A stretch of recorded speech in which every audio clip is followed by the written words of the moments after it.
کہا یہ پاگل ہے، یا ایھا الذی نزل علیہ الذکر انک لمجنون، تو میرے اللہ نے قسم اٹھا کر کہا نون والقلم وما یسطرون ما انت بنعمت ربک بمجنون، مجھے قسم ہے قلم اور اس کی تحریر کی، میرا نبی دیوانہ نہیں ہے۔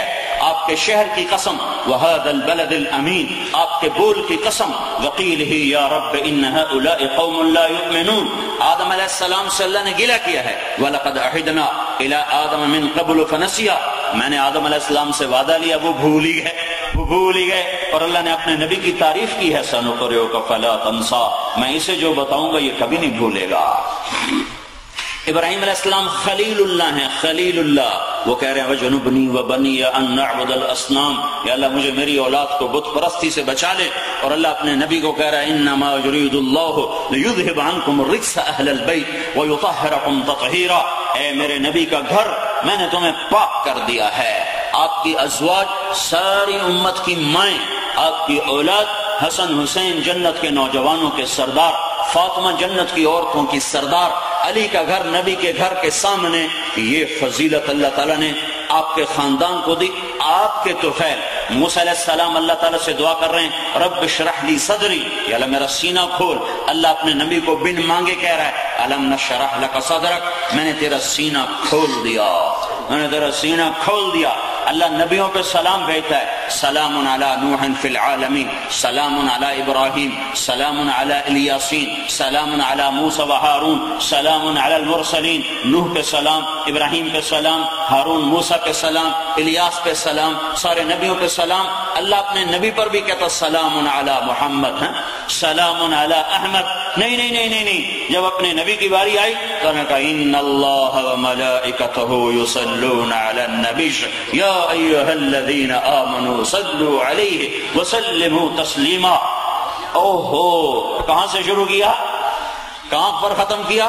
ان اللہ سلام علی ابراہیم، اللہ کا نام کوئی نہیں آ رہا، سلام علی نوح فی العالمین، اللہ کا نام اس میں کوئی نہیں ہے، اللہ کی طرف سے نام نہیں، یہاں کیا ہے ان اللہ، اللہ بے شک اللہ، اور کون؟ وملائکتہ، اور اس کے فرشتے، وہ کیا کرتے ہیں؟ یصلون علی النبی، اس نبی پر درود پڑھتے ہیں، یہ اس کا عام ترجمہ ہے، اس کا اصل ترجمہ ہے درود پڑھتے رہتے ہیں، مسلسل پڑھتے ہیں۔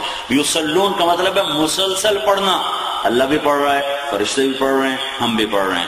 سورج مغرب سے نکلے گا، ایمان والے مر جائیں گے، پھر اللہ بھی پڑھتا رہے گا، فرشتے بھی پڑھتے رہیں گے، قیامت آئے گی فرشتے مر جائیں گے، کائنات ختم ہو جائے گی، پر اللہ اپنے نبی پر اس وقت بھی درود پڑھتا رہے گا۔ یا ایھا الذین آمنوا صلوا علیہ وسلموا تسلیما، اے ایمان والو تم کیوں فارغ بیٹھے ہو، تم بھی اس محبوب پر درود و سلام پڑھو۔ یہ مقام اللہ نے قرآن میں اپنے نبی کو دیا ہے، قرآن کے ذریعے سے بتا رہا ہوں، فرمایا ہاں لا ترفعوا اصواتکم فوق صوت النبی، جب میرے نبی کے سامنے آؤ آہستہ بولو، آواز اونچی مت کرو۔ جب میرا نبی گھر میں چلا جائے باہر کھڑے ہو کے آواز مت دو کہ باہر آؤ، ولو انہم صبروا حتی تخرج الیہم لکان خیرا لہم، جب تک میرا نبی اندر ہے اسے مت بلاؤ، وہ خود نکلے تو تب اپنی درخواست اس کے آگے پیش کرو۔ میں صرف قرآن سے بتا رہا ہوں کہ اللہ تبارک و تعالیٰ نے اپنے محبوب کو کتنا بلند مقام بخشا ہے۔ تو اللہ تک جڑنے کا ذریعہ حضرت محمد صلی اللہ علیہ وسلم کی ہستی ہے۔ آپ کی زندگی مردوں کے لیے، عورتوں کے لیے، چھوٹے کے لیے، بڑے کے لیے ایک ہی راستہ ہے، ایک ہی، جو کلمے کا لازم جز۔ جب آپ معراج پہ گئے تو آپ نے اللہ سے کہا یا اللہ ابراہیم خلیل تھے، موسیٰ کلیم تھے، داؤد علیہ السلام لوہا نرم، سلیمان علیہ السلام ہوا تابع، اور عیسیٰ علیہ السلام مردے زندہ، یہ معجزے تھے، تو یا اللہ میرے لیے کیا ہے، میرے لیے کیا ہے؟ تو اللہ تعالیٰ نے فرمایا تیرے لیے سب سے اعلیٰ چیز ہے کہ قیامت تک تیرا میرا نام اکٹھا رہے گا، جدا نہیں ہو سکتا۔ لا الہ الا اللہ محمد رسول اللہ اکٹھا رہے گا، یہ کبھی جدا نہیں ہو سکتا۔ یہ جب بتا دو، اعلان کر دو، گلاسگو والوں کو بتا دو کہ جو مجھ تک پہنچنا چاہتے ہیں تو محمدی جامع میں آئیں، محمد صلی اللہ علیہ وسلم کی غلامی میں آئیں۔ وہی روپ اللہ کو پسند ہے، وہی ادا اللہ کو پسند ہے، وہی زندگی اللہ کو پسند ہے، باقی ساری مردود ہے، کوئی قبول نہیں ہے، عرب ہو یا عجم ہو، کالا ہو یا گورا ہو، سید قریشی پٹھان راجپوت ارائیں جو بھی ہے، محمدی بننا پڑے گا، اس کے بغیر راستہ کوئی نہیں۔ پاسپورٹ ایک ہی ہے، پاسپورٹ ایک ہی ہے، محمدی۔ تمہارا پاسپورٹ ہے نا برطانیہ والا، تو ابھی میں جب آ رہا تھا تو وہ جن کے پاس وہ یہ رتا پاسپورٹ تھا وہ بڑے ایسے فخر سے پیش کر، ہمارا پاکستانی ہم ڈرتے اوپر سے داڑھی پگڑی پتنی ناپی نہ لین ہم بڑے ڈر کے پیش کر رہے، جن کے پاس وہ سرخ برٹش پاسپورٹ وہ بڑے فخر سے پیش کر رہے ہیں۔ تو اس سے میں نے یہ ایک مضمون نکالا ہے کہ قیامت کے دن میرا اللہ بھی کہے گا محمدی پاسپورٹ ہے، لو لو۔ جنت کا اسٹیمپ اسی پہ لگے گی، ویزا اسی پاسپورٹ پہ لگے گا مرد عورت کا جس کے پاس محمدی پاسپورٹ ہے۔ ورنہ جاؤ جاؤ جاؤ، سید قریشی میں کوئی نہیں جانتا کون ہے کون نہیں، پٹھان راجپوت کی کوئی پہچان نہیں ہے، مرد عورت مالدار غنی کی کوئی پہچان نہیں ہے، صرف محمدی پاسپورٹ چاہیے، محمد رسول اللہ صلی اللہ تبارک و تعالی علیہ وسلم۔ آپ کی زندگی موجود محفوظ مکتوب ہے، بھائیو اس کے پیچھے چلو، اس کے پیچھے چلو۔ اللہ کو اپنا محبوب دیکھو نا، ایک بات تو بتاؤ، جس سے ہم پیار کرتے ہیں اس کی چیزیں محفوظ رکھ لیتے ہیں۔ جانو جو برٹش میوزیم ہے اور وہ جو ادھر ان کا فورٹ ہے دریا کے ساتھ، میں گیا تھا جب پہلے آیا تھا جماعت میں، تو انہوں نے اپنے بادشاہوں کے تاج سنبھال کے رکھے ہیں، برتن سنبھال کے رکھے ہیں، تلواریں ہمارے لاہور کے قلعے میں پڑی ہوئی ہیں اور عجائب گھر میں پڑی ہوئی ہیں، سنبھال کے رکھی ہوئی ہیں۔ لیکن جو کہ ہم کمزور ہیں نا، کوئی چیز رہ گئی کوئی چلی گئی۔ ہم نے اپنے باپ کی تحریریں سنبھال کے رکھی، اس کی کتنی یادگار چیزیں ہم نے ابھی تک سنبھال، ان کی وہ پہنا کرتے تھے اچکن، نہ مجھے پوری آتی ہے نہ میرے بھائی کو پوری آتی ہے، لیکن ہم نے اس کو سنبھال کے رکھا کہ ہمارے باپ کی نشانی ہے۔ لیکن بہت سی چیزیں ضائع ہو گئیں، اپنی ماں کی بہت سی چیزیں سنبھال کے رکھی ہوئی ہیں اور زیادہ ضائع ہو گئیں۔ تو میرے بھائیو، تو اللہ تو کمزور نہیں ہے، بڑا طاقتور ہے۔ اللہ کی قسم اس نے اپنے نبی کی ایک ایک چیز کو آج تک سنبھال کے رکھا ہوا ہے، کوئی چیز ضائع نہیں ہوئی ہے۔ ایک یتیم کو کون یاد کرتا ہے؟ مجھے اپنی تاریخ پیدائش کا تو پتا، دن کا نہیں پتا، ٹائم کا بھی نہیں پتا، لیکن میں آپ کو اپنے نبی کی بتاتا ہوں۔ 22 اپریل 571 عیسوی، ہندوستانی مہینہ یکم جیٹھ 628 بکرمی، عربی مہینہ ربیع الاول، پیر کا دن، صبح کے 4:20 پر دنیا میں آپ تشریف لائے ہیں۔ یہ تفصیل میں اپنے بارے میں نہیں جانتا، 4:20 میں نے کیسے کہا؟ صبح صادق کے وقت آپ دنیا میں آئے۔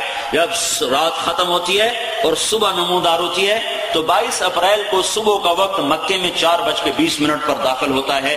یہ ایک یتیم کے لیے اللہ کا پاک نے تاریخ کا قلم چلوایا اور 1426 سال کا زمانہ ہے، ایک چیز بھی ضائع نہیں ہونے دی ہے۔ غمگین کیسے ہوتے تھے؟ یہ جب آپ ایسے بیٹھے ہوتے تھے تو یہ اس بات کی نشانی تھی کہ آج اللہ کا نبی غم میں بیٹھا ہو۔ آپ خوش کیسے ہوتے تھے؟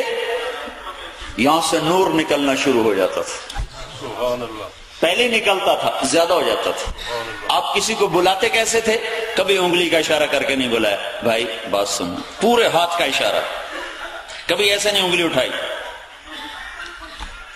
آپ بیان میں گفتگو کے دوران مجلس میں ایسے بیٹھتے تھے چوکڑی مار کے، اور دوران گفتگو آپ اس طرح ہاتھ کی حرکت کیا کرتے تھے، یہ ہتھیلی یہ انگوٹھا، یہ آپ کی بے ساختہ حرکت یا ویسے کرتے رہتے تھے۔